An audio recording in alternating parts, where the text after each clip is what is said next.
Oke, yuk kita akan belajar firman Tuhan. Saya bersyukur sekali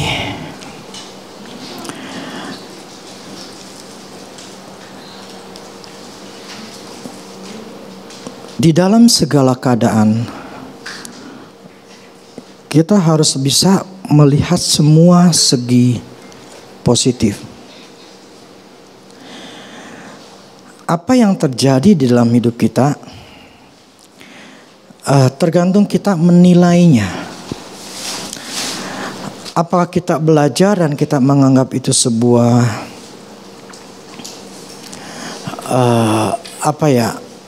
sebuah jadi kesialan yang membuat kita menjadi marah, ngamuk dan sebagainya. Gini, saya coba cerita. Kemarin saya ketemu sama orang. Saya ngobrol. Nah, waktu ngobrol itu dia cerita dia itu bengkel bubut. Dia cerita anaknya masih muda, sekitar 25 tahun. 25 tahun. Nah, saya ngobrol sama dia, laki-laki ya. Ya karena ngobrol-ngobrol gitu akhirnya ya dia cerita. Memang mayoritas dia ngomong.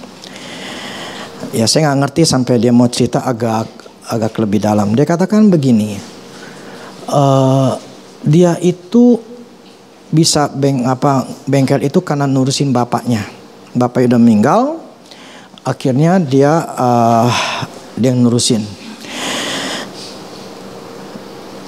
Dan dia katakan begini, awalnya dia katakan dia tuh punya masalah, bapak emaknya tuh cerai. Waktu di umur 19. Itu masalah begitu pelik dan membuat dia itu jadi tertekan, stres, sampai dia akhirnya kabur dari rumah. Kabur dari rumah, akhirnya dia ke rumah temennya atau siapanya lah, temennya itu setahun di sana. Dan dia katakan saudara-saudaranya nggak ada yang nyariin dia sama sekali. Jadi dia begitu tertekan lah, stres gitu loh. Sampai akhirnya pokoknya singkat cerita akhirnya dia nurusin punya bapaknya. Cuma dia mulai boleh katakan anak buahnya semua tuh dari nol. Istilah dipecat-pecatin yang lamanya karena udah pada belagu gitu loh. Nah, akhirnya dia bisa membuka itu bengkel dan dia dari nol, nggak ngerti apa-apa karena memang dia nggak ikutin bapaknya. Cuma karena dia tahu ini sebagai tanggung jawab, dia mau nggak mau istilahnya jadi belajar gitu loh. Emang waktu itu pernah ikut bapak, cuman nggak lama sampai bapaknya meninggal, mungkin sekitar setahun atau 2 tahun. Sedangkan itu pengalaman butuh waktu bertahun-tahun. Nah, singkat cerita begini. Waktu saya ngomong sama dia, berarti kamu ini dewasa karena terpaksa. Ya, saya katakan berarti dewasa karena karbitan. Karena di umur 25 itu dia sudah megang yaitu bengkel karena terpaksa, karena situasi kondisi yang tidak mau dia harus ngalamin. Nah, dia katakan begini, itulah saya bersyukur karena dulu bapak emaknya tuh kaya. Kalau saya nggak ngalamin seperti ini, maksudnya bapak emaknya cerai gitu ya, mungkin dia katakan saya nggak akan istilahnya jadi dewasa.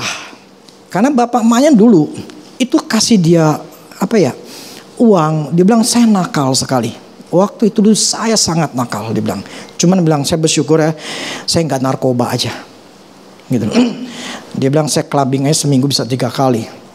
Main cewek lah, minum segala macam.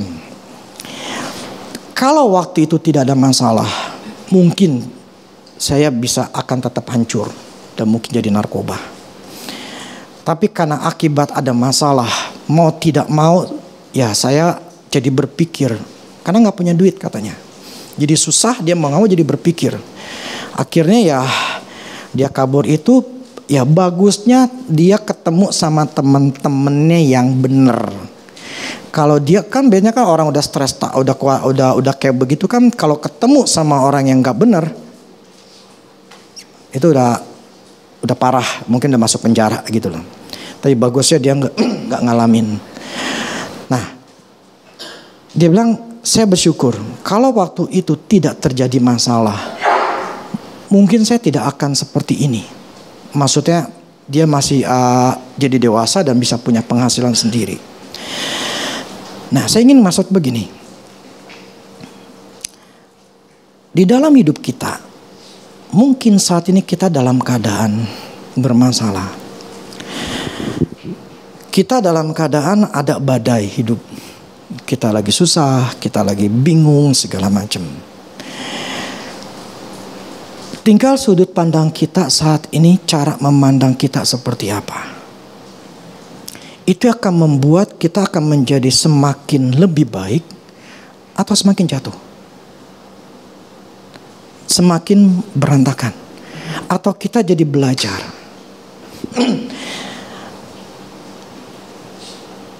Saya baca sebuah buku begini. Itu yang namanya Raja Wali, itu termasuk unggas. Itu bisa hidup sampai kurang lebih bisa sampai maksimal yang benar-benar awet ya, itu 40 tahun. Tetapi kalau yang kayak ayam segala macam itu paling 3 tahun, 4 tahun juga udah mati gitu loh. Kenapa dia bisa bertahan? Nah, di buku itu ceritanya begini. Yang namanya Raja Wali itu itu dia ketika ada masa 5 tahun gitu ya. Itu bulunya pada rontok. Bulunya rontok, jadi harus ganti baru gitu loh. Nah, mau nggak mau tuh mesti dicabutin. Nah, untuk setelah itu kan istilah bondol lah, nggak punya bulu, nggak punya ini segala macam gitu loh. Jadi dia tuh harus bisa menumbuhkan bulunya lagi gitu loh, sayapnya lagi gitu loh. Nah, itu dia harus bertahan di dalam sengat matahari karena memang dia harus terbuka untuk bisa membuat bulu ini bisa bertumbuh. Nah, itu adalah waktunya di mana tuh dia harus berdiam untuk bisa menumbuhkan, menciptakan hormon di dalam tubuhnya itu untuk pertumbuhan untuk bulunya. Nah, itu adalah waktu yang sangat-sangat tidak enak. Karena dia harus bergantung sama teman yang lain. Karena dia harus bergantung sama, ya kalau yang betina, misalnya laki ini dia bergantung dengan betinanya. Jadi untuk dikasih makannya gitu loh. Sebab ya namanya Raja Wali kan gak ada yang di bawah, pasti di atas. Jadi gimana dia bisa terbang. Dan dia harus makan gitu loh. Nah, mau gak mau dia harus diberikan makan. Yang maksud gini, seringkali kita ada hal-hal tertentu di dalam hidup kita. Itu kita harus seperti berdiam diri. Kita harus bisa merenungkan diri kita. Karena saat itu sedang dicopotin lah. Saat ini kita sedang bermasalah. Dan kita harus bisa mempunyai waktu untuk bisa mencari tahu. Nah, maksudnya ketika kita punya masalah. Jadi kita ini yang membuat kita akan menjadi lebih baik atau tidak lebih baik, itu tergantung kita, bukannya Tuhan. Tuhan sudah memberikan kepada kita tuh kemampuan untuk survive. Semua binatang termasuk manusia, sebagai makhluk hidup itu diberikan namanya kemampuan untuk bertahan atau bertahan hidup lah. Kita diberikan kemampuan seperti itu. Seperti virus yang sekarang pun, kita tuh sudah diberikan kemampuan untuk bisa bertahan. Nah, tetapi membuat kita bisa bertahan atau tidak bertahan, kita menjadi semakin lemah atau tidak makin kuat, itu tergantung kita, bukan tergantung Tuhan lagi. Karena semua yang memutuskan hidup kita adalah kita sendiri. Ketika ada masalah, kita mengambil sikapnya seperti apa? Dengan apa yang telah terjadi, yang saat ini kita alami, itu sikap kita seperti apa? Itulah akan menentukan kita akan menjadi keluar sebagai seorang pemenang atau keluar sebagai seorang pecundang, loser, kalah. Nah, saya bersyukur sekali bahwa ketika apa yang saya alami, masalah yang saya alami, saya menjadi lebih terbuka lagi. Ini apa yang Tuhan ajarin ini membuka pikiran. Apalagi tadi ketika saya baca lagi, waduh, saya sampai ketika saya baca, saya lagi renung ini, sampai saya bengong gitu loh. Saya sampai bengong ya. Kenapa? Wah, ini benar gitu loh. Apa yang Tuhan ngomong ini benar. Saya sampai bengong. Nah, saya ingin masuk deh ya. Di Efesus 6 ayat 12. Efesus 6 ayat 12 begini firman-Nya. Karena perjuangan kita bukanlah melawan darah dan daging, tetapi melawan pemerintah-pemerintah, melawan penguasa-penguasa, melawan penghulu-penghulu dunia yang gelap ini, melawan roh-roh jahat di udara. Oke, begini. Setan itu bukan berbentuk seperti apa untuk menghancurkan kita, itu dalam bentuk tiba-tiba wow gitu ya, atau kuntilanak atau jin yang langsung menampakkan diri kepada kita, yang membuat kita menjadi kalah, membuat kita menjadi hancur, membuat kita jadi bermasalah. Tidak. Setan itu berbentuk roh, tetapi cara dia, makanya saya kasih dulu cara kerja setan. Karena prinsipnya begini, tujuan iblis adalah menjatuhkan umat manusia. Enggak peduli itu orang Kristen kayak, orang Buddha kayak, enggak peduli. Tujuan dia adalah menjatuhkan, menghancurkan hidup manusia. Untuk apa? Supaya manusia itu jadi kecewa sama Tuhan dan tidak percaya sama Tuhan. Jadi termasuk orang Kristen. Tujuan masalah, tujuan dia menjatuhkan kita itu adalah apa? Supaya kita kecewa. Kita jadi marah sama Tuhan. Kita kecewa habis-habisan sama Tuhan. Kita marah, kok Tuhan gak tolong, kok Tuhan gak sertai, kok Tuhan gak buka jalan, kok Tuhan diam aja. Itu tujuannya setan. Supaya kita jadi kecewa dan tidak percaya sama Tuhan. Nah, bagaimana cara kerjanya setan? Cara kerjanya setan bukan diam dengan menampakkan diri sebagai kuntilanak atau yang lain. Cara kerjanya setan untuk menghancurkan manusia adalah cuma memberikan ide, pemikiran, gagasan masuk ke pikiran kita. Cuma itu doang cara kerjanya.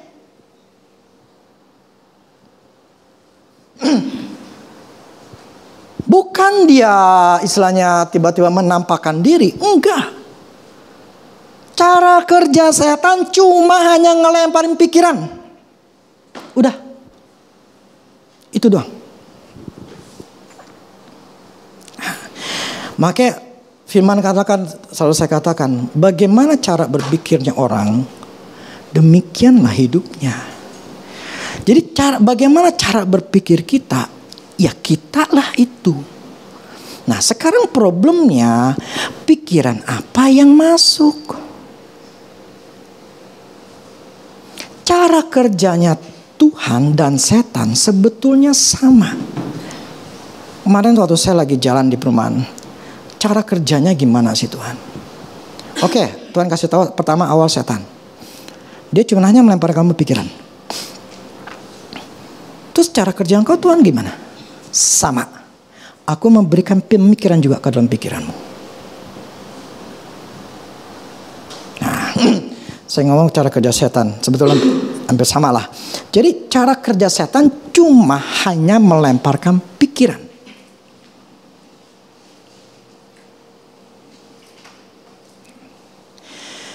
Dia kasih ide, gagasan, atau pemikiran-pemikiran tertentu.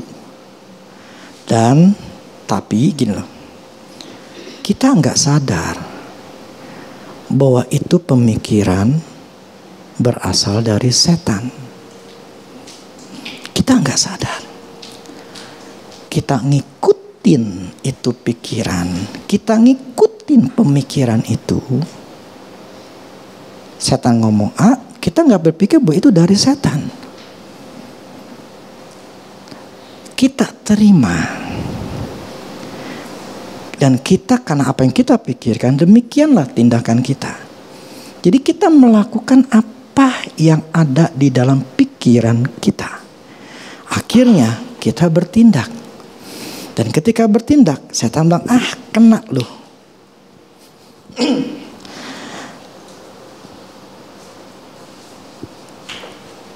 Karena kita ngikutin,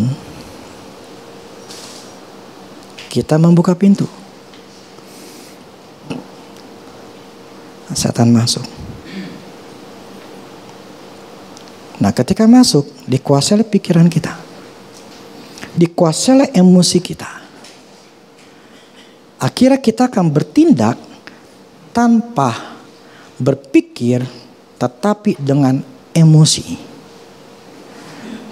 Nah, pemikiran-pemikiran itu yang kita terima dari setan, itu ketika selalu dan kita nggak sadarin, dan itu semakin dalam, itu akan terbentuk menjadi kubu atau benteng. Kalau nonton film gitu ya, itu namanya benteng, itu seperti ada sebuah kota, itu dikelilingi dengan tembok gede. Nah, itu benteng gitu loh. Jadi dikelilingin supaya menjaga apa, ketika ada serangan, itu kan temboknya gede. Jadi ketika ada serangan, mereka penduduk yang di luar suruh masuk semua. Nah, musuh berusaha untuk ngancurin itu benteng.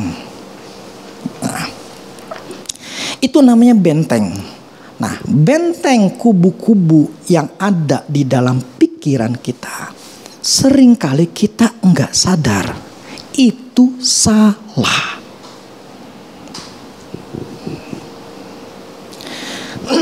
Nah, kita ngikutin, kita mengiyakan, walaupun itu salah, tetapi yang kita tahu bahwa itu kenyataan. Jadi apa yang kita terima, setan gitu loh. Setan itu akan melemparkan dengan tipu, yang namanya menipu sesuatu yang bukan benarnya gitu loh. Tetapi ditipu. Dia akan melemparkan sesuatu sesuatu kenyataan dalam hidup kita, tetapi itu sebetulnya tipuan hanya untuk membuat kita menjadi tertekan atau membuat kita menjadi marah, tergantung masing-masing dah kasusnya. Dia tuh melemparkan kepada pikiran kita untuk kita terima. Dan waktu kita terima, kita tahu faktanya memang nyata. Faktanya memang benar gitu loh. Kita nggak bisa sangkal, memang benar gitu loh. Memang benar gue lagi susah. Memang bini gue kayak begini. Emang gue laki gue kayak begini. Ini faktanya.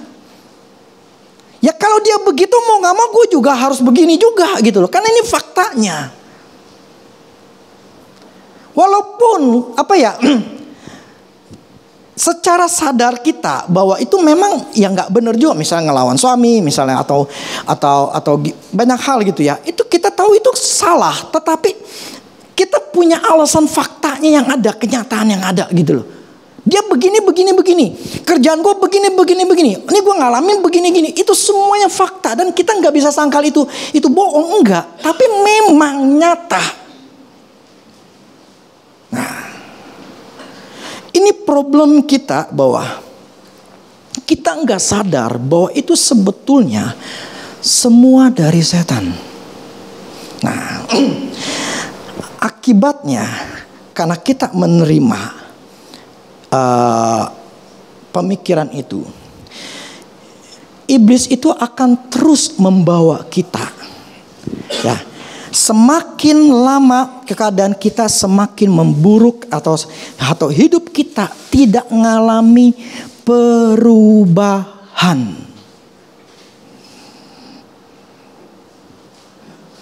Kenapa? Karena kita jadi tawanan setan.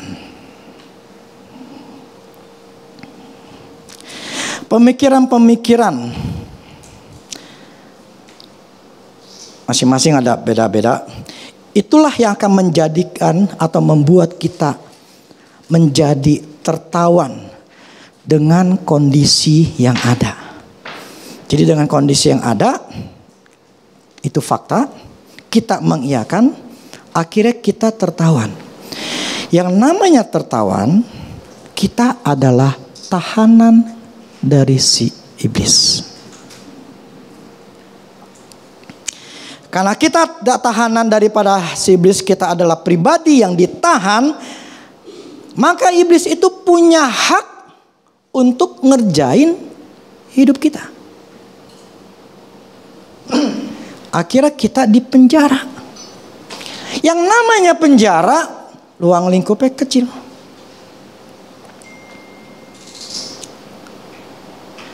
Jadi yang membuat kita tidak bergerak bebas atau tidak mengalami perubahan, karena ada di dalam pikiran kita, kita ini ditawan sama setan.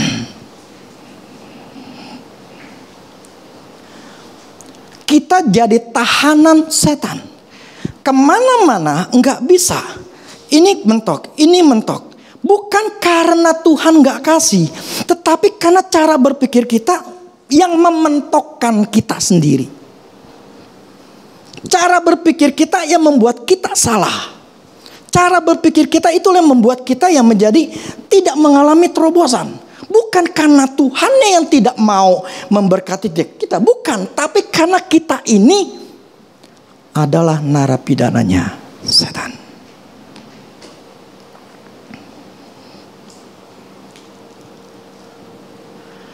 Kita dibohongin sama setan, akhirnya kita mengikuti apa yang setan inginkan.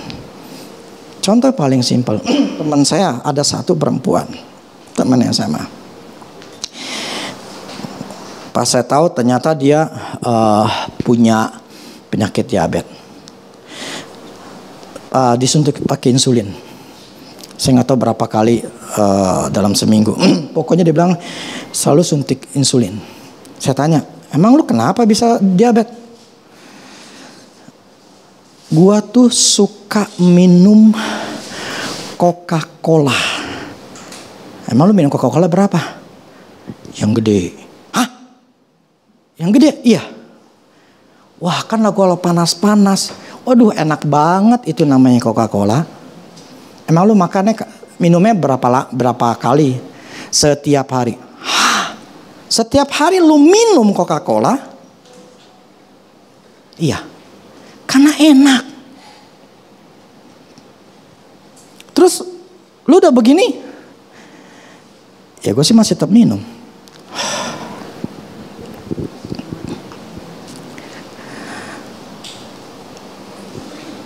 Itulah pola pikir yang ditawan. Dia menjadi tahanan setan. Tertawan. Jadi sekalipun diomongin, otaknya gini loh. Prinsipnya setan itu pasti ke emosi. Ya. Jadi gini, keperasaan kita. Kita jadinya enggak mikirin atau menganalisa atau berpikir ulang, enggak. Yang kita lihat di dalam diri kita enaknya, perasaan kita. Kita nggak peduli apa yang akan terjadi, nggak peduli gitu loh.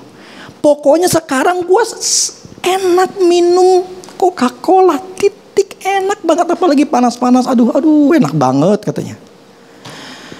Itulah di penjara. Kita masing-masing punya penjara-penjara yang setan pegang, yang membuat kita nggak mau berubah. Dipegang aja otaknya. Karena kita punya pola pikir, cara berpikir yang membuat kita ya seperti itu. Karena kita melihat fakta yang ada, kita melihat perasaan kita. Nah, itulah menjadi yang membuat manusia atau kita ketika dia ditahan sampai mati pun tetap ditahan sama setan. Artinya apa? Selama dia ditahan punya pola pikir yang tertawan, sampai mati pun dia tidak akan berubah.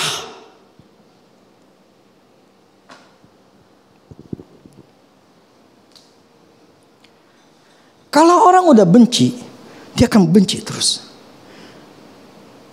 Dia gak akan mau bisa ngampunin. Kenapa? Benci. Kenapa? Faktanya gue ngalamin, gue sakit hati, Din.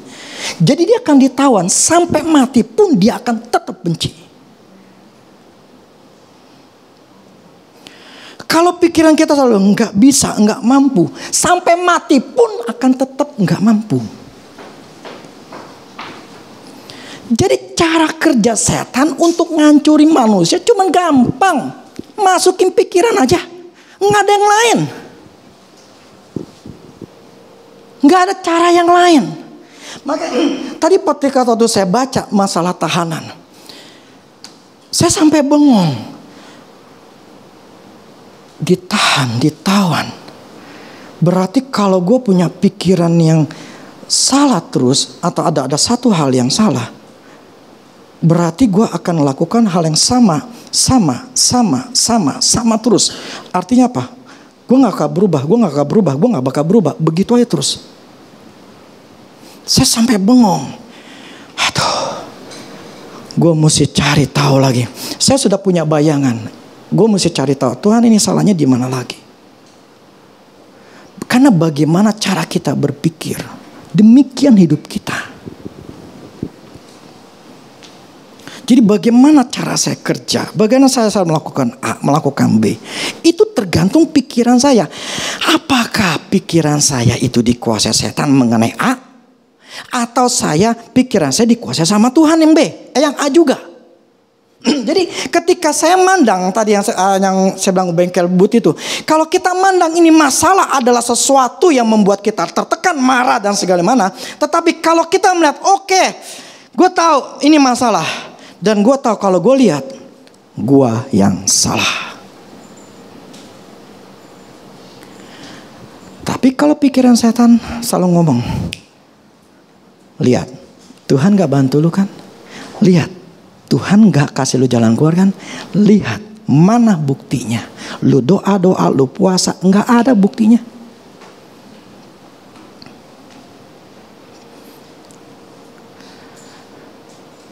Setan ngancurin kita cuma hanya di pikiran, gak ada cara lain. Nah, tadi saya katakan, gimana cara kerja Tuhan? Kerja Tuhan dengan kasih pemikiran. Dia lemparin pikiran yang benar. Artinya apa? Ketika ada masalah begitu, oke Tuhan, yang saya tahu, kau gak pernah salah. Titik. Berarti saya yang salah. Tuhan, tunjukkan saya salah saya di mana. Apa yang membuat pikiran saya salah? Saya mau memperbaiki. Makanya kenapa tadi kita harus butuh seperti burung Raja Wali. Kita butuh waktu untuk merenungkan, mengintrospeksi diri kita. Bukan menyalahkan Tuhan, tetapi mencari tahu nih otak gua mana lagi setan yang bikin gua jadi susah. Apa kubu yang ada di dalam diri otakku ini? Gua gak mau jadi tahanan setan. Karena tahanan setan kesono mentok. Tahanan setan mentok. Kenapa memang dipegang gitu loh. Karena memang otak kita dipegang, akhirnya sikap kita, tindakan kita semuanya dikuasai sama setan. Titik.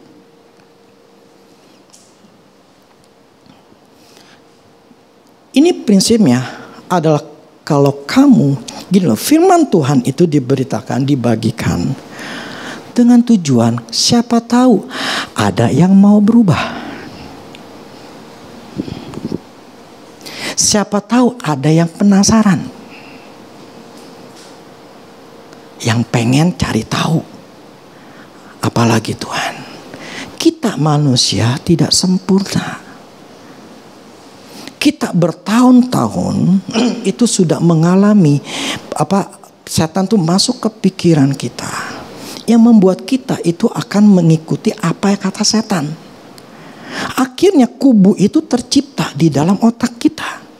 Ketika kubu itu tercipta, benteng dicipta dalam pikiran kita, udah kita dikuasai sama setan.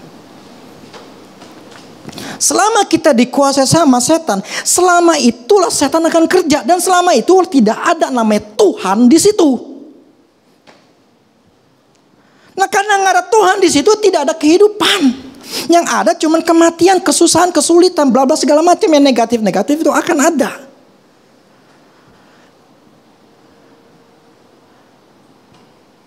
Sadar enggak? Enggak.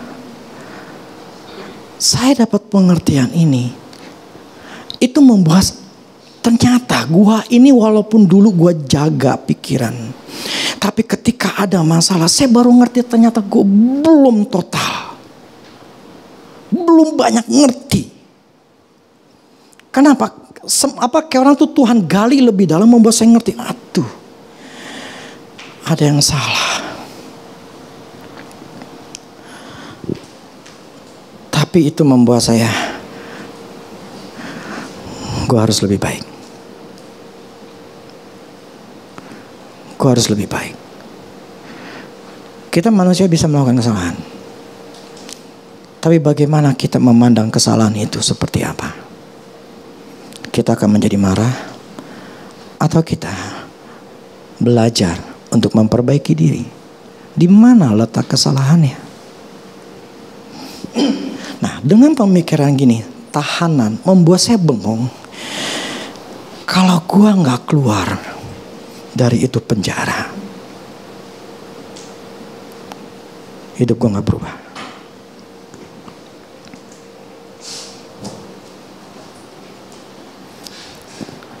Maka Pak, kalau kita nggak keluar, ya, kalau kita nggak keluar dari penjara di pikiran kita, kalian tidak akan pernah berubah hidupnya. Sampai mati pun tidak berubah. Sampai mati. Makanya ada orang yang tetap sampai mati pun susah.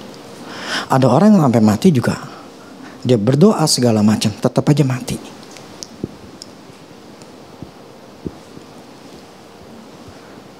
Mau sakit, ada orang yang juga berusaha untuk apa? Supaya tidak terjadi perceraian. Tapi kalau pikirannya nggak berubah, tetap aja cerai. Demikian banyak dalam hidup kita, tetap aja akan menuju kepada hal yang nggak benar. Karena memang masih dikuasai sama setan gitu loh, masih jadi tahanan setan. Yang namanya udah tahanan, pokoknya setan itu akan selalu kerja gitu loh.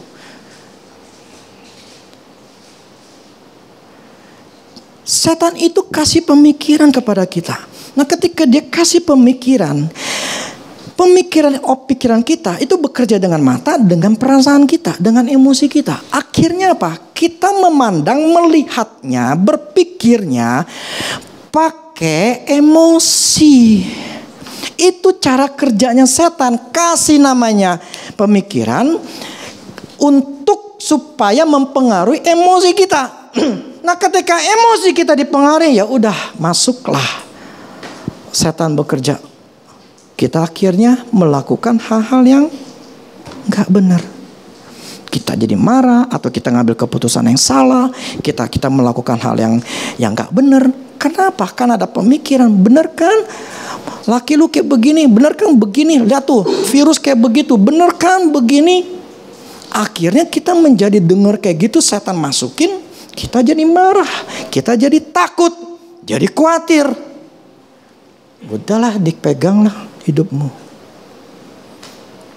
Maka ada orang-orang yang penuh dengan ketakutan makan virus. Dia lebih baik suka di penjara di rumah daripada percaya sama Tuhan. Karena itu memang dia memilih. Kalau kita sudah terpenjara dalam pikiran kita, ya emang gue memang seperti ini, gue garis keturunan gue memang seperti ini, ya sudah. Itu keputusanmu bahwa engkau pengen seperti itu, sok silakan. Tapi jangan pernah marah sama Tuhan, kecewa sama Tuhan, karena percuma. Tuhan tidak akan bergeming sedikit pun sampai kau nangis kayak kau berteriak, kau marah-marah, tidak akan bergeming. Karena prinsipnya, lu ada iman, gua kerja. Lu gak ada iman, gua gak kerja. Mau marah, gak ada gunanya, percuma. Kita ngamuk-ngamuk, Tuhan nih saya dihina nih, Tuhan saya diginiin. Saya pernah ngalamin begitu. Apakah Tuhan? Oh Rudy kasihan udah jadi hamba Tuhan, kau dihina ya, engkau nggak dianggap. Ya udahlah tuh. Kagak. Makanya saya baru mengerti. Tahun 2005 Tuhan ngomong sama saya. Umurmu berapa? 35 Tuhan. Kamu bisa bayangkan dari 0 sampai 35 berapa banyak pemikiranmu yang salah. Saya bilang Tuhan banyak banget. Bersihin. Itu berarti ya sekarang saya udah 51 tahun. Itu 16 tahun yang lalu. Ternyata dalam tahun ini Tuhan bongkar lagi. Yang 16 tahun dulu itu ternyata masih berkerak di otak saya. Itu pun harus dibersihin. Saya ingin hidup lebih baik aja. Karena hidup kita tergantung pikiran kita. Sadar nggak? Kau di sini semua di penjara otaknya. Sadar nggak? Ada pemikiran-pemikiran yang membuat kita semua ini adalah tahanan-tahanan setan.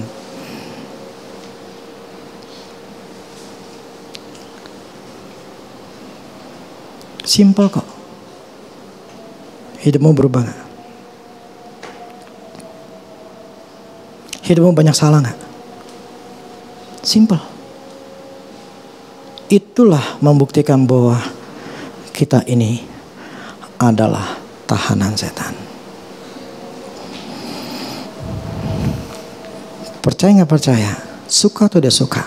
Ini fakta.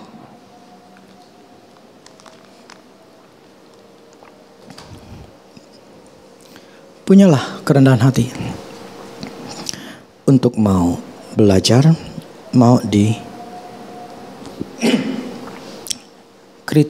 atau ditegur sama Tuhan.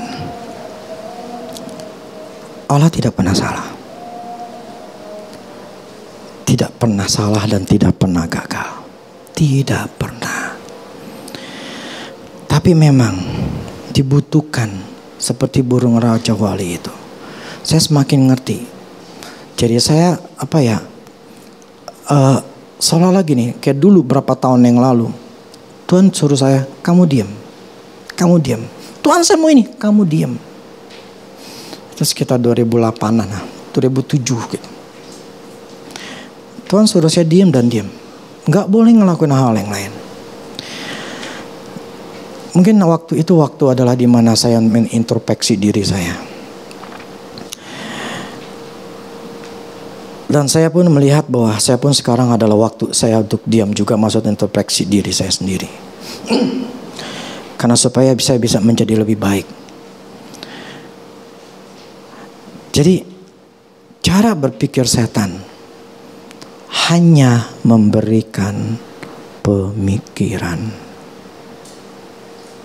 Ngerti? Cuma hanya sebuah pikiran. Tidak ada cara yang lain. Yang namanya si Adam dan Hawa cuma dikasih pikiran. Cuma masalah dia ngomong kan, maksudnya dengan secara fisik. Tetapi yang dikatakan apa? Sebuah pemikiran. Kamu lihat pohon apa buah itu? Enak kan dilihat. Mempengaruhi emosinya. Mempengaruhi. Demikian juga ya kita. Dia kasih lemparin ke pemikiran. Dia mempengaruhi emosi kita. Akhirnya kita bertindak bukan pakai pertimbangan, tetapi pakai emosi. Akhirnya bermasalah. Maka di Efesus 4 ayat 27 firman ini mengatakan, Efesus 4 ayat 27, dan janganlah beri kesempatan kepada iblis. Yang kasih kesempatan bukan Tuhan izinkan. Tuhan tidak pernah mengizinkan anak-anaknya susah. Saya kemarin sempat saya telepon Kyle, Papi pengen tanya kamu biaya transport sana berapa? Kamu uang makannya berapa? Segala macam saya tanyain, tujuannya apa? Karena saya nggak mau dia susah. Saya nggak mau dia kayak orang jadi ya di sana jadi susah lah. Nah ketika dia ngomong gini, oh cukup, malah dibilang masih bisa nabung kok lah. Nah ketika saya dengar gitu saya tenang. Yang saya maksud adalah saya sebagai bapak yang di dunia aja nggak mau anak saya bermasalah. Apalagi bapak di surga yang sempurna. Artinya Tuhan tidak ingin kita bermasalah. Jadi jangan bilang bahwa ini Tuhan kok nggak tolong saya.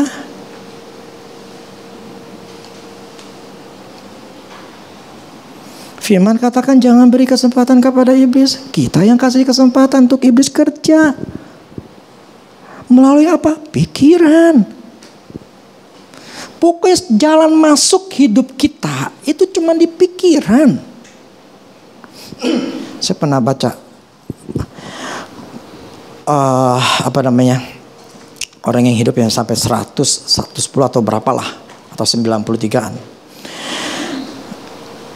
Kadang gini, atlet apalah itu umur 40 mati. Ini kayak segini, umur gini udah mati. Pokoknya ujungnya beginilah. Ini bukan masalah orang itu kaya. Itu bukan masalah orang itu jaga kesehatan. Tetap orang atlet mati juga. Tetapi bukan berarti hal ini nggak benar, salah juga. Tetapi yang paling penting adalah jiwa, pikiran. Stres tertekan itu mempercepat mati. Orang bisa sehat, jaga makan segala macam, tetapi pikiran yang tidak terjaga cepat mati juga. Tetapi kalau kita menjaga kesehatan kita menjaga ya istilahnya kita dalam keadaan sehat, kita dalam keadaan diberkati, tapi tetap 5 hal ini dalam hidup kita harus jaga. Semua 5 hal ini namanya kerohanian kita. Quran itu bicara masalah jiwa, karena itu bicara percaya, karena itu bicara namanya ketenangan. Orang percaya sama Tuhan pasti tenang. Orang yang gak percaya sama Tuhan pasti gak tenang. Itu prinsipnya. Makanya nomor 1, keluarga benar, kita tenang. Pekerjaan kita benar, pasti keuangan benar. Baru keuangan udah benar, pasti kita bisa jaga kesehatan. Nah kalau 5 ini bagus semua, sehat.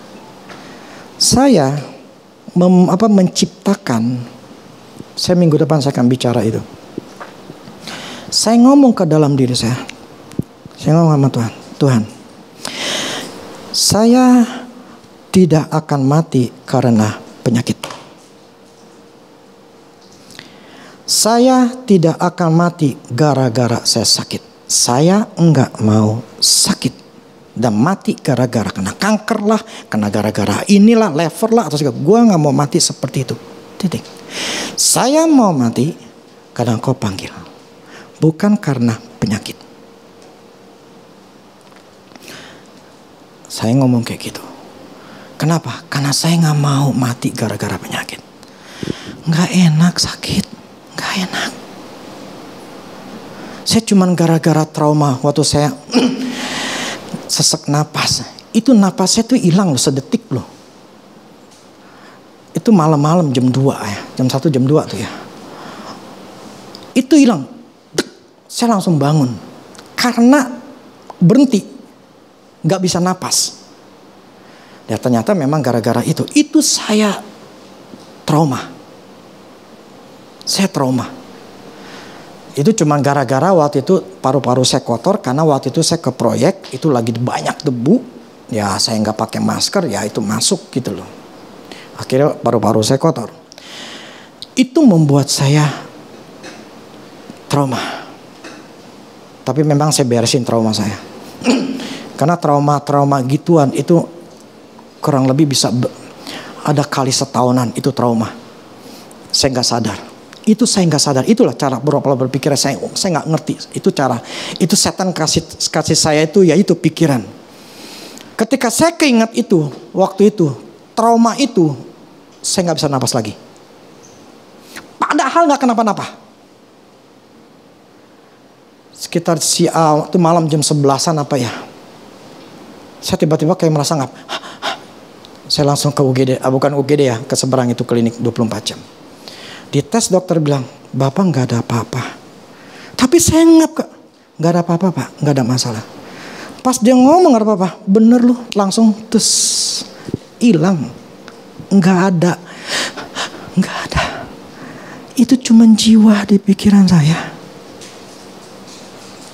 Terus kejadian lagi. Sama begitu waktu di Bandung. Ke Bandung tuh tiba-tiba lagi tiduran gitu waktu pergi sama anak-anak, maksudnya anak saya semua. Tiba-tiba saya merasa ngap. Waduh, gue mesti keluar yuk, kita keluar. Saya coba minum lah segala macem, biar maksudnya mungkin di hotel gitu ya. Saya keluar dulu dah supaya dapat udara. Enggak ada pengaruh. Saya balik ke hotel. Tuhan, ini kenapa? Ini ada apa nih kok bisa begini? Kamu punya trauma. Diingetin trauma saya waktu di rumah sakit gitu. Itulah pola pikir yang setan masuk. Nangkap gak? Dia tuh cuman kerja, cuman kasih pemikiran. Jadi ketika dia ingetin di pikiran saya, dimasukin. Lu kayak begitu. Ini cirinya kayak begini. Itu langsung keingetan, jadi dimasukin. Jadi setan masukin ke pikiran saya. Emosi main saya, setan ambil di memori saya, dicabut lah, diingetin lagi. Akhirnya emosi saya jadi takut. Itu cara kerjanya setan. Dan akhirnya saya trauma. Berapa kali begitu. Sampai akhir di Bandung itu saya bilang. Waktu itu cuman saya emang di hotel itu banyak setan. Udah saya bantai-bantain. Saya bilang malaikat ambil semua yang di semua kamar. Saya bantain semua waktu itu. Hancur akhirnya apa? Malam itu juga saya pelepasan. Saya buang ini trauma di pikiran saya di belakang. Memori itu di belakang gitu. Saya cabut semua yang setiap memori nggak ada. Dalam nama Yesus. Setelah itu setan lemparin ke saya, nggak ada pengaruh. Karena setan di dalam otak saya udah nggak ada. Nggak ada yang kerja sama. Nangkap nggak? Jadi nggak ada setan penyusup gitu loh di memori saya, udah nggak ada. Jadi dia lemparin lagi karena nggak ada yang kerja sama yang buka pintu, ya nggak ada yang bukain pintu, ya nggak bisa.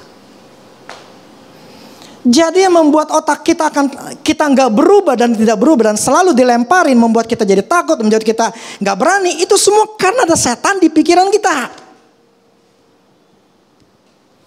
Dan di pikiran kita menyatakan itu fakta, dan kita nggak bisa nyangkali memang faktanya gue begini, fakta. Kita nggak bisa sangkal. Tetapi itulah pemikiran yang setan bikin. Yang membuat kita nggak bisa berani ngelawan. Nah akhirnya saya memenangkan peperangan ya trauma tadi. Apakah setan sampai sekarang nggak lemparin lagi? Masih. Walaupun kadang-kadang masih. Tapi saya udah tahu gitu loh. Otak saya udah bener gitu loh. Karena nggak ada setan lagi. Nah akhirnya saya bisa lawan nggak? Ketika dilempar gitu, saya cuekin. Dan akhirnya saya menang. Nggak trauma lagi. Bener loh, waktu trauma. Lagi ngapa-ngapain. Aduh, kok gue susah napas ya. Itu adalah jiwa. Padahal bukan kenyataan. Itu resikonya. Nah, jadi saya ingin kasih pengertian bahwa cara kerja setan adalah cuma melemparkan pemikiran. Jadi kalau pengen lepas dari setan, harus diapain? Buang pemikiran itu.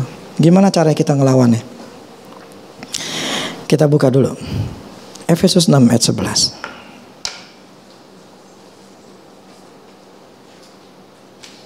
Oh, sebelumnya 2 Korintus dulu. 2 Korintus 10 ayat 4 sampai 5.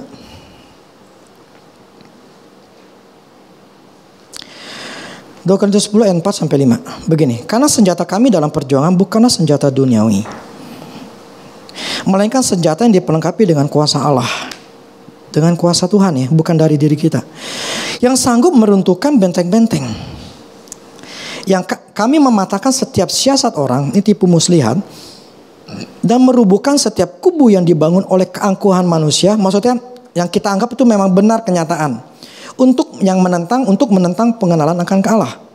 Kami menawan segala pikiran dan menaklukkannya kepada Kristus. Oke, saya ingin bicara ini dulu, bahwa ternyata memang ada benteng-benteng atau kubu-kubu yang dibangun oleh keangkuhan manusia, yaitu kita sendiri, yang terbangun di dalam pikiran kita, memang fakta yang ada. Nah, di sini kata apa? Dengan kuasa Allah yang sanggup meruntuhkan benteng-benteng. Jadi kita harus melakukannya dengan kekuatan atau kuasa Allah. Nah, kita buka Efesus 6 ayat 11.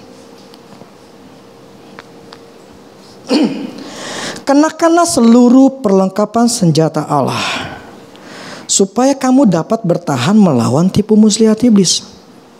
Jadi kita hanya bisa bertahan atau melawan tipu muslihat kalau pakai senjata Allah. Sebab itu ambillah seluruh perlengkapan senjata Allah, supaya kamu dapat mengadakan perlawanan pada hari yang jahat itu dan tetap apa? Jatuh atau tetap berdiri sesudah kamu menyelesaikan segala sesuatu. Di ayat 16-17 ya. Dalam segala keadaan pergunakanlah perisai iman, sebab dengan perisai itu kamu akan dapat memadamkan semua panah api dari si jahat. Dan terimalah ketopong keselamatan dan pedang roh, yaitu firman Allah. Oke. Yang pertama untuk kita bisa melawan iblis adalah pedang roh, itu firman Allah. Setan menggunakan waktu melawan mencoba Yesus itu dengan pakai firman. Tuhan melawannya pun dengan firman. Kalau kita diserang sama setan tapi kita nggak ngelawan, ya wis kena. Tahu gak? Ketika setan melemparkan ketakutan, melemparkan apapun juga di dalam pikiran kita, kita nggak ngelawan, artinya kita nerima. Akhirnya kita kena sama setan karena kita terima. Kalau kita nggak mau terima, ya kita lawan. Lawannya adalah dengan firman pedang roh itu. Selama kita nggak ngelawan, ya sudah, habislah. Nangkap gak? Kita mesti fight back, lawan balik. Tuhan ketika dicobai sama iblis ngomong, itu fakta loh.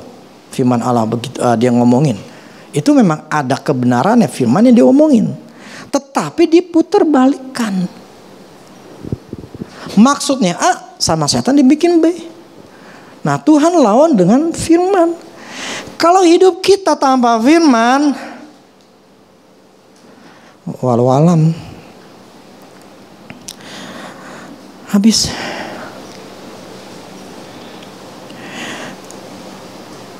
Yang kedua, perisai iman. Coba ada gambarnya udah sini belum?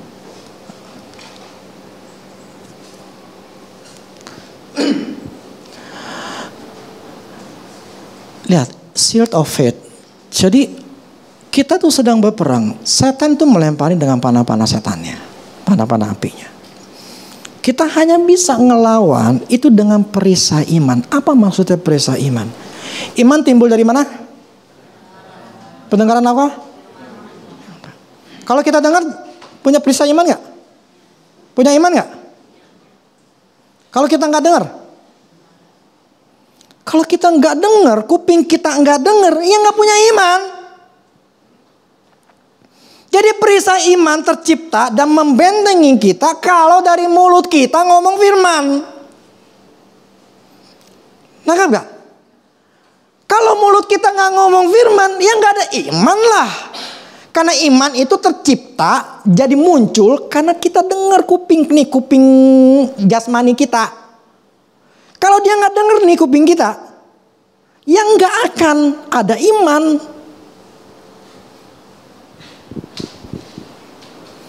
Nangkep gak? Jadi ketika Satan melempari, setiap pagi gitu ya, saya ngomongin firman. Jadi ketika dia ngelemparin, saya ngomong, saya lawan. Firman Allah mengatakan seperti ini. Salah satunya begini. Coba. Buka Yesaya 26 ayat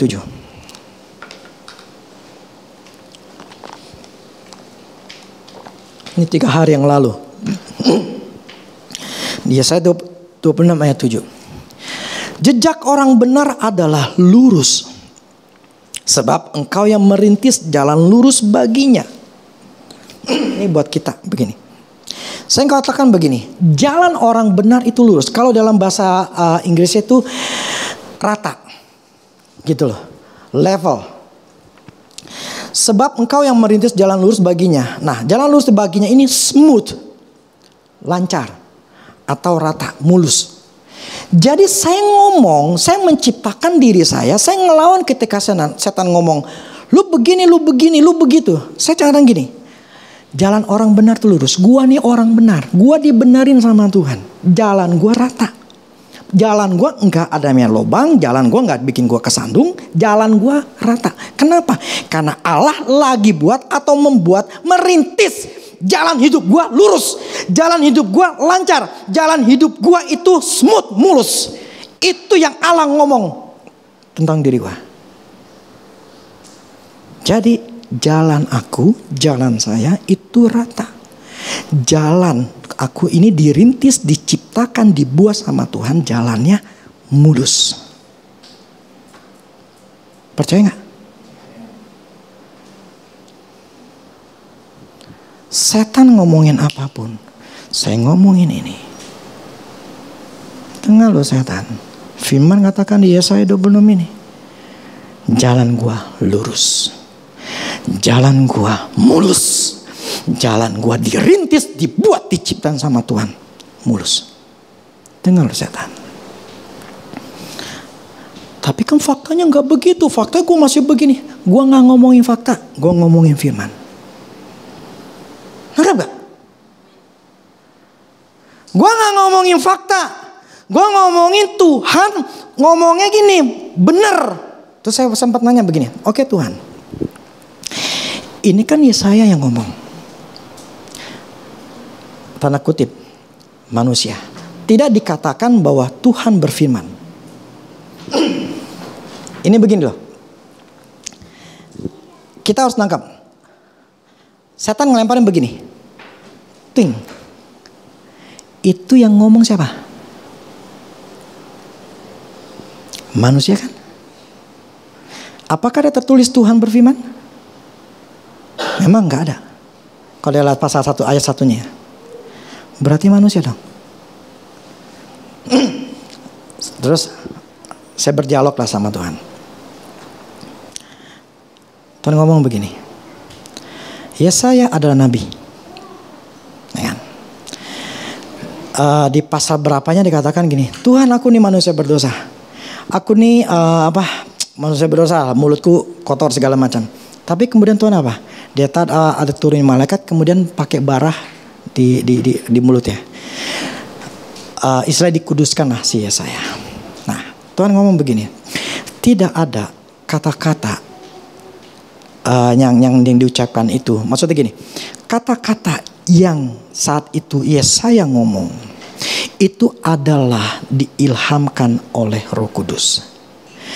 Roh Kudus kalau zaman dulu itu memang nggak istilah kasar itu nggak kayak kita ada di dalam hati, itu cuma nempel. Tetapi Roh yang kudusnya dari Allah itu ada di Nabi Yesaya. Karena dia adalah seorang nabi, dia adalah alatnya, penyambung lidahnya Tuhan. Makanya mulutnya dikudusin. Artinya apa?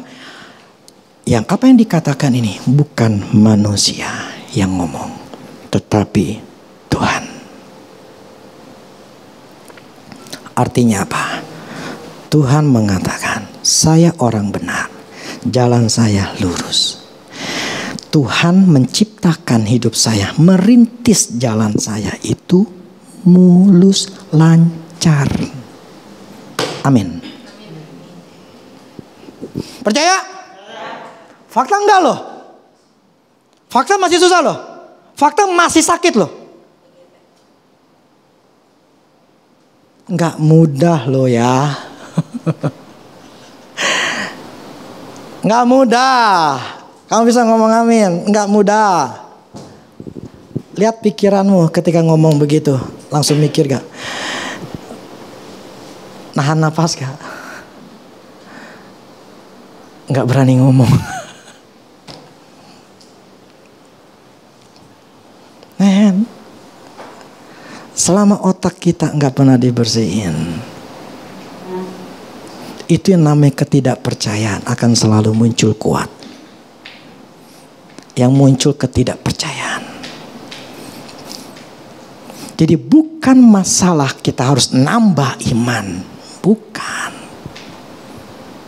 Semua kita punya iman yang sama. Yang membedakan kita adalah berapa persen, berapa banyak ketidakpercayaan di dalam otak kita, di dalam pikiran kita. Berapa persen? Itulah yang harus dibuang. Jadi ketika saya ngomong, mungkin sekarang mungkin lagi oke lah. Ketika kita ngomong gitu, kita langsung kepikiran gue yang masih susah. Lawan. Kagak, pokoknya Tuhan ngomong ini, dia nggak pernah ngibul, nggak pernah bohong. Tuhan ngomong kayak begini. Masih ada penjelasan. Pokoknya Tuhan ngomong kayak begini. Lawan, itulah namanya kita harus punya. Telinga kita harus dengar. Perisai iman itu ngelawan setan yang mencoba bilang, enggak lu bohong fakta enggak. Kita lawan terus. Memang ini sangat-sangat susah. Karena dibutuhkan usaha kita. Persistensnya. Apa daya tahannya untuk tetap bertahan. Maka dikatakan tetap berdiri. Jadi yang bikin kita jatuh, yang buat kita bermasalah bukan karena setan menampakkan diri sama kita, kagak, cuma di pikiran. Nyaho ente.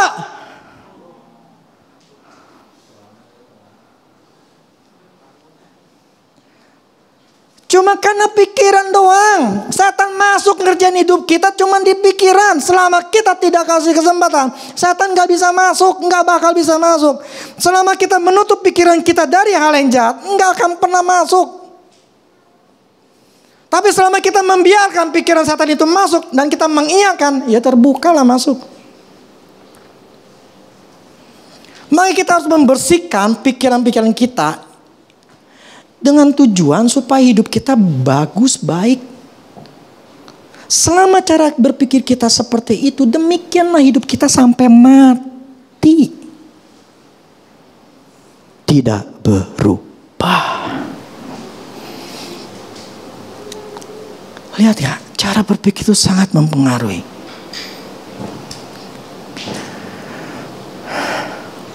Sangat.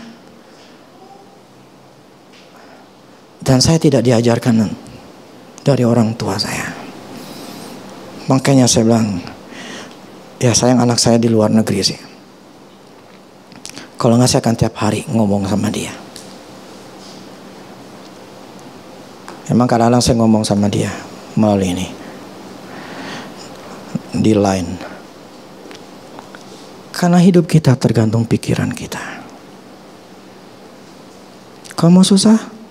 Punyalah pikiran susah. Kamu berhasil, punyalah pikiran berhasil. Jadi bukan tergantung Tuhan. Makanya saya baru diingatin lagi. Dulu Andrew Wommack pun juga sama. Pikirannya tertutup, dia gak mau. Tapi ketika Tuhan katakan, engkau membatasi aku. Cara membatasi apa? Dia gak mau dikritik sama orang lain. Maksudnya terima kritikan, karena kritikan itu sangat tajam banget, sakit gitu loh. Dia nggak mau. Jadi ada pemikiran yang membuat setan masuk ke dalam pikiran dia, yang membuat dia gue nggak usah lah terkenal, gue nggak usah lah semakin nyebarin makin besar, nggak perlu lah. Tapi sampai Tuhan katakan, engkau membatasi aku. Nah, setelah dia sadar, dia buang pemikiran itu. Akhirnya dia berubah. Dan ketika berubah, Tuhan bukakan banyak. Dan dia memang ajarkan adalah ya seperti ini terus. Kalau ini saya dapatnya dari gini. Saya merenungkan firman seperti ini membuat saya semakin ngerti. Oh, begini ya maksudnya dari si Andrew Wommack. Karena tetap Tuhan ngomong begini. Yang namanya pengertian, kamu tidak bisa dapatkan dari Andrew Wommack. Kau harus punya hikmat atau pengertian sendiri. Saya tidak boleh revelation apa ya? Pewahyuan. Itu harus punya sendiri. Nangkap gak? Demikian kalian tidak bisa menerima pewahyuan dari saya. Kita masing-masing harus punya pewahyuan atau Tuhan ngomong secara pribadi. Kalian gak bisa bergantung kepada saya. Tanyain Tuhan lah ini. Gak bisa. Yang ada kita sendiri masing-masing harus cari tahu. Punya pengertian sendiri yang membuat kita oke. Kayak tadi pas dikatakan tahanan, saya langsung bengong. Tahanan, kalau gua ditahan terus sama setan, dipenjara terus sama setan, gua punya pola pikir yang kayak begini terus. Wah, hidup gua gak berubah. Gua gak bisa kayak begini. Tuhan tunjukin lagi saya, mana yang salah. Kasih tahu saya lagi. Saya banyakkan pagi biasanya sama Tuhan. Yang saya maksud begini.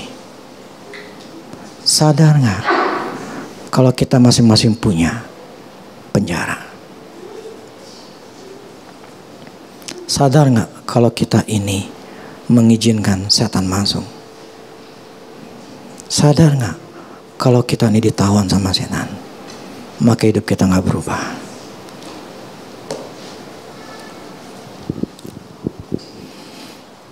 Saya harap punya kesadaran dan cari lebih tahu lagi. Prinsipnya hidup itu harus lebih baik. Hidup itu harus lebih bagus. Hari demi hari, minggu demi minggu, bulan demi bulan, tahun demi tahun, harus ada perubahan yang semakin baik. Amin. Itu seharusnya kita punya. Kalau enggak semakin baik, enggak dapat, bukan karena Tuhan, berarti otak kita yang masalah. Amin. Punyalah waktu seperti burung Raja Wali itu. Terpaksa dia harus berdiam. Saya katakan terpaksa. Ketika 5 tahun dia harus mengganti bulunya, dia bisa bertahan hidup lagi 5 tahun. Dan ketika dia umur 10 tahun, dia harus ngalamin yang sama. Dia akan nambah lagi 5 tahun atau 10 tahun. Jadi kalau hidup kita enggak merubah, berdiam diri, kita memang mengalami kesulitan, mengalami kesalahan, mengalami kegagalan, mengalami kekurangan, mengalami banyak hal yang kita alami saat ini. Itulah waktu bagi kita mengintrospeksi diri kita. Mana yang salah nih?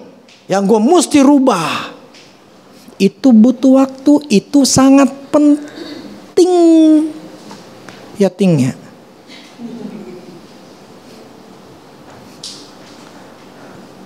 Bukan langsung kerja, langsung bertindak. Tapi mencoba menggali lebih dalam lagi. Supaya apa? Umur kita lebih bertahan. Survive maksudnya. Kita jadi survive. Kalau masalah keluarga jadi lebih bagus. Kalau masalah uang jadi uangnya lebih gede. Tapi kalau kita cuma langsung hanya bertindak, gini loh. Seringkali ketika kita bertindak, karena emosi kita, salah lagi. Wah, nggak bisa mesti gini. Salah lagi. Itu artinya kita disuruh diam dulu. Kita introspeksi dulu gitu loh. Sampai kita menemukan jati diri kita dan kita tahu apa yang harus kita lakukan. Jadi nggak pakai emosi lagi, tapi kita mulai memakai kebijaksanaan. Barulah kita melangkah. Makanya firman katakan, jalan orang benar itu lurus. Kenapa? Udah benar. Ngerti nggak? Saya ngomong pemikiran beberapa kali nih. Karena ya ini yang saya pelajarin. Karena memang saya lagi betulin pikiran saya.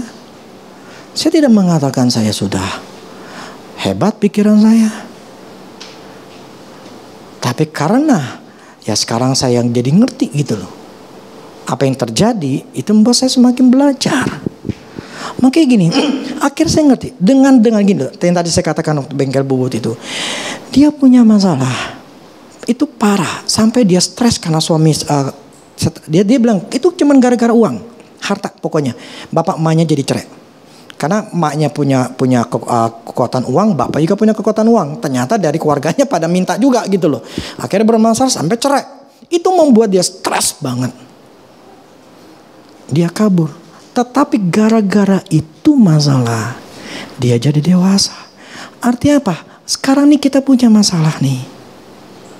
Jangan kita berpikir bahwa ini akan membuat kita mati gitu loh.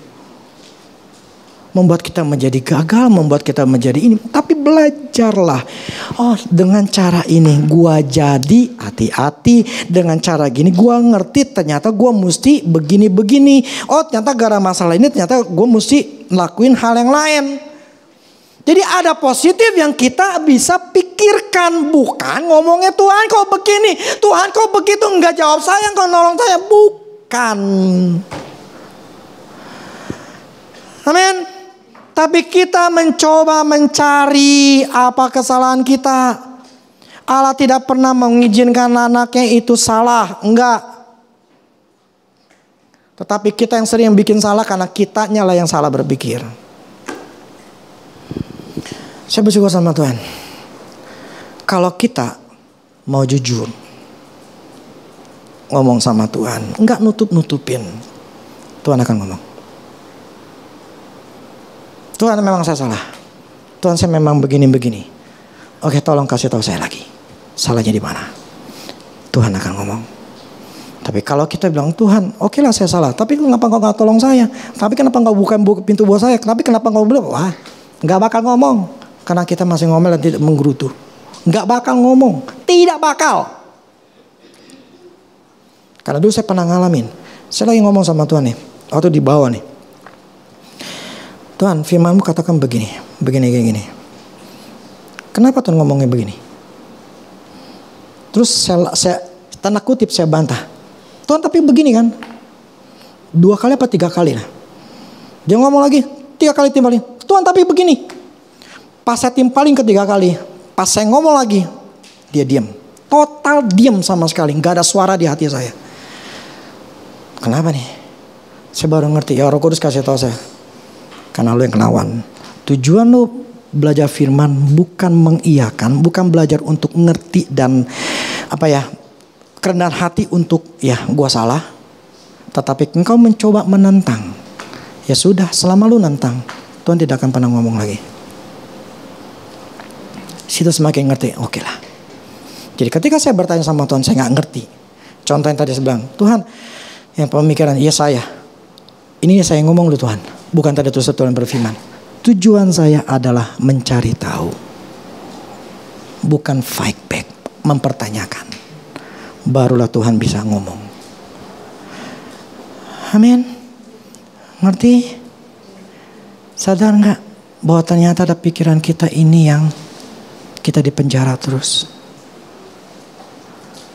Coba cari tahu supaya hidupmu nggak di penjara, nggak di LP Cipinang, ya, bukan di LP di Tangerang. Tapi kita adalah orang free. Makanya Paulus katakan, I'm a free man. Aku adalah orang bebas. Amin. Mengerti? Saya berharap jangan cuma hanya pendengar, tapi belajarlah menganalisa, mengkaji ulang. Terus terang, saya udah dengar kayak begini tadi kata tahanan. Besok saya akan tanya sama Tuhan secara detail. Apa yang membuat setan itu menahan saya? Pemikiran apa lagi? Saya akan tanyakan. Karena ini baru tadi pagi, cuman secara detailnya kasusnya saya harus tanyakan. Karena itu sangat mempengaruhi hidup saya. Jadi saya harus cari tahu. Mau berubah? Ubah otakmu. Oke ya, musik.